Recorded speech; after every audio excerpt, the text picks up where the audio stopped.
For the New York Jets to be able to land Aaron Glenn as their new head coach is a slam dunk hiring, because for this organization to been through as many head coaches as what they've been through in so many years, and for them to be so dysfunctional, they don't deserve Aaron Glenn as their head coach. Aaron Glenn, he wanted this job. He wanted to take on the challenge of being able to do something that no head coach in the last couple of years has been able to do since the early 2010s when Rex Ryan first took over as the head coach has been able to do. And that's actually make the Jets a playoff team.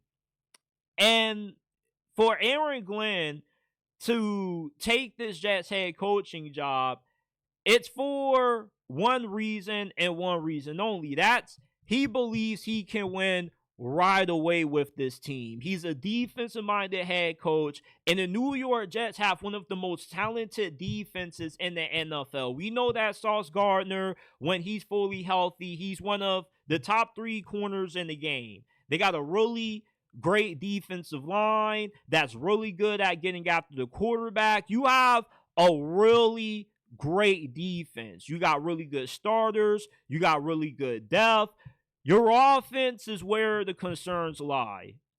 And with Aaron Glenn being the defensive-minded head coach, it's going to make or break him who he hires as his offensive coordinator. Because if you can get the offensive coordinator hire right and you can get quarterback right, then you're going to end up having a good stint as a defensive coach.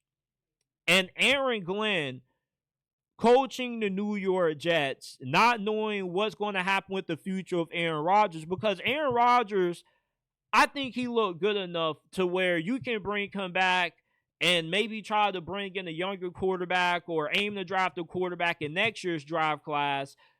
But Aaron is a good bridge quarterback. You know, he still played pretty decent enough to where he's a capable starting quarterback despite of his age. And if you can give him better protection, you know, the New York Jets could possibly be a wild card team next year, because that defense, if Aaron Glenn is the bright offensive mind that he's been hyped up to be, the Jets should easily have no worse than a top 8, top 10 defense next season.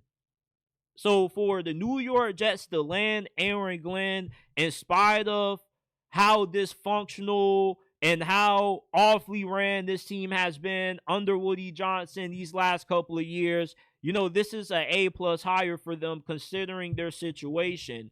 And this is the toughest job out of any of the available coaching jobs during this coaching carousel.